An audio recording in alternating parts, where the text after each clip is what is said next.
Saudara-saudari yang dikasihi Tuhan, selamat jumpa kembali dengan saya, Romo Valentinus Teja Antara SCY, di rumah kita tercinta Wisma Kencana Channel.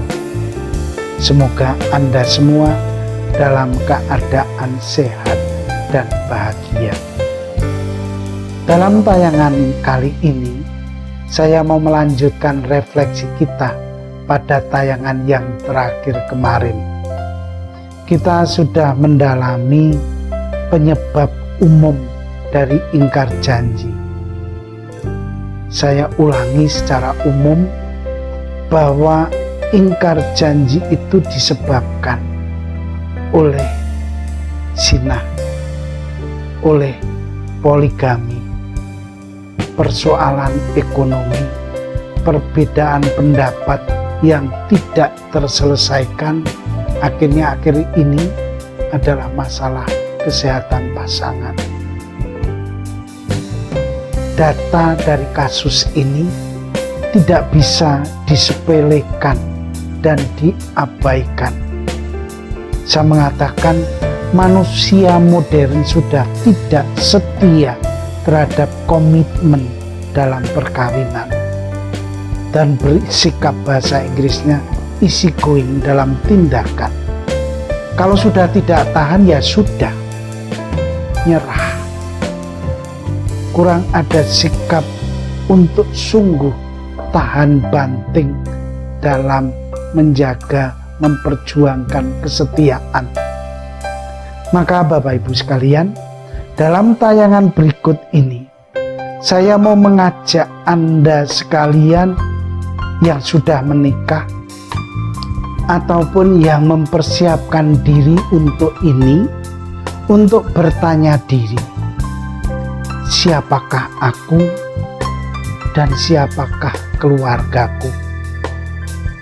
Dan di balik refleksi ini, saya mau mengajak Anda untuk melihat diri kita masing-masing, status perkawinan Anda, dan apakah aku dan perkawinanku dalam situasi terancam atau ada ancaman dalam masalah ini.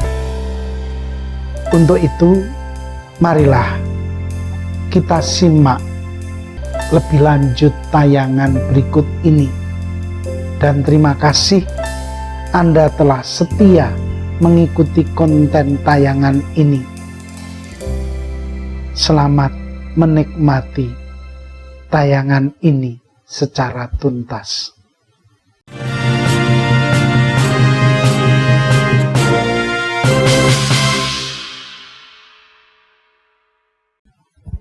Saudara-saudari yang dikasihi Tuhan, tadi saya mengajak Anda semua untuk merefleksikan diri dan situasi keluarga kita.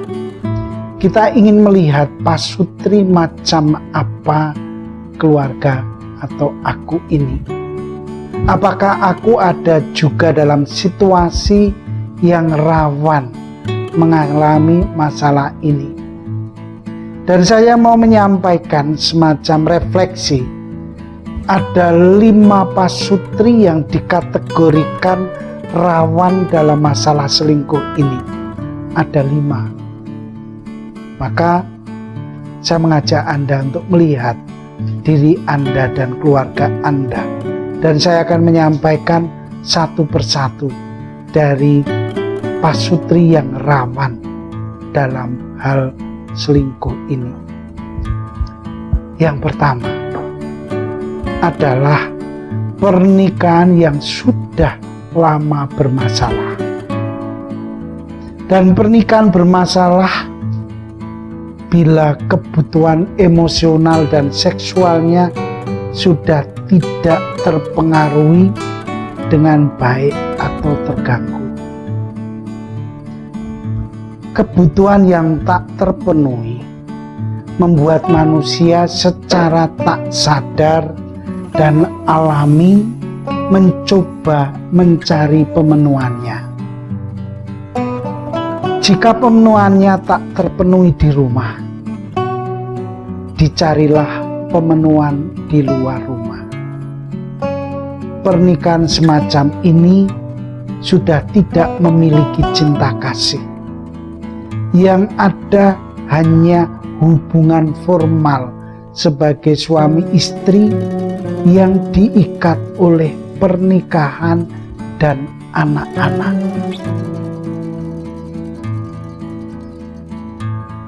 Pernikahan bermasalah, membuat suami istri frustrasi, kemarahan, perselisihan, saling kritik dan menyalahkan adalah bentuk ungkapannya. Maka kesimpulannya, kandidat pertama adalah orang yang lapar, dahaga, rindu, dan haus akan pemenuhan kasih. Itulah yang rawan. Yang kedua adalah gaya hidup yang hampa pertanggungjawaban waktu dan tempat. Misalkan, jika istri bertanya, jam berapa akan pulang? Dijawab oleh suami misalkan, jangan banyak tanya. Bila ditanya, mau pergi kemana? Dijawab, bukan urusanmu. Sikap semacam ini adalah sikap tak mau bertanggung jawab terhadap waktu dan tempat. Dan ini salah satu dari penyebab perselingkuhan. Yang ketiga adalah orang yang mempunyai perilaku seksual yang bebas sebelum menikah. Misalnya, seperti menggemari pornografi atau pergi ke pelacur. Orang semacam ini pernah merasakan dan merekam banyak hal dari luar, dan dia akan menuntut hal yang sama dari istrinya. Karena istrinya tidak sama dengan orang lain atau tidak melakukan adegan yang pernah dilakukannya dulu, timbul ketidakpuasan yang menyebabkan dia bertanya-tanya, kapan saya dipuaskan? Akibatnya, dia akan mencari kesempatan untuk dipuaskan. Karena itu, latar belakang yang tidak baik harus dikubur dan jangan pernah dibuka-buka kembali. Demikian juga dengan pornografi. Harus terus disembuhkan. Monster dalam diri kita tidak pernah mati, namun hanya sedikit lemas dan akan bangkit dengan kekuatan yang jauh lebih besar daripada sebelumnya.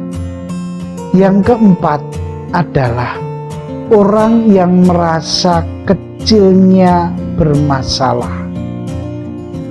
Misalnya, merasa tidak berharga, namun sekarang dia berharga karena sudah berhasil. Dulu tak terpandang, tidak dipandang orang, disepelekan, diremehkan. Sekarang dipandang karena status ekonomi yang tinggi, yang kaya. Pemikiran semacam ini membuat ia haus penghargaan. Akibatnya, ia mudah tertarik dengan orang yang mengagumi dan menghargai dia. Selanjutnya adalah orang yang mengalami perubahan dramatis dalam kehidupannya. Misalnya, kejatuhan ekonomi atau kehilangan pekerjaan atau kehilangan orang yang dikasihinya. Ia merasa Tuhan tidak menghiraukannya dan akhirnya berlaku gila-gilaan seperti mabuk-mabukan. Saat-saat seperti ini sangat rawan kalau orang tidak mampu mengendalikan emosinya. Nah, orang yang mengalami perubahan drastis bagaikan orang yang tersesat, bingung, dan kehilangan pegangan.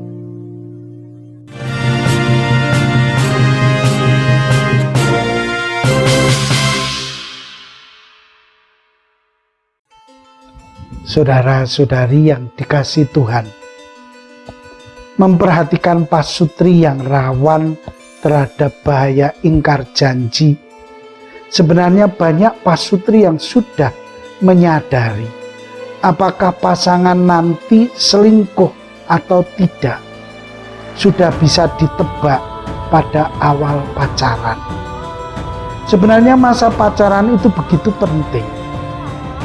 Inilah saat mereka mengenai kepribadian dari pasangannya secara tuntas. Maka gereja menganjurkan bahwa masa pacaran itu cukup untuk 2 tahun. Kalau orang dalam pacaran itu pola pikirnya, saya mau mencari teman pasangan hidup saya. Kalau orang serius dalam pacaran, dia akan berusaha mengenal siapa pacaran. Jadi bukan sekedar mencoba-coba. Kalau cocok terus, kalau tidak ya berhenti. Maka gereja memandang waktu 2 tahun itu cukup untuk pacaran, mencari dan menemukan jodoh secara serius. Syaratnya bahwa pasangan yang berpacaran itu jujur dan terbuka, tidak menyimpan dan menyembunyikan kelemahan dan rahasia pribadinya. Maka salah satu memilih di masa pacaran akhirnya berujung panjang pada perjalanan masa perkawinannya.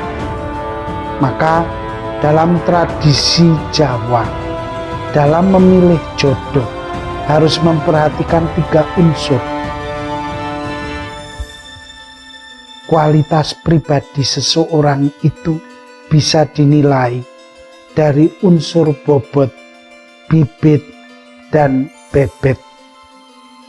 Dan nilai tradisional yang sebenarnya menjadi penting untuk menjadi pertimbangan di masa modern ini. Semoga masih ada waktu memperbaiki diri bagi mereka yang sudah terjebak atau salah pilih jodoh. Masih ada pengampunan, masih ada rekonsiliasi dalam perkawinan mereka.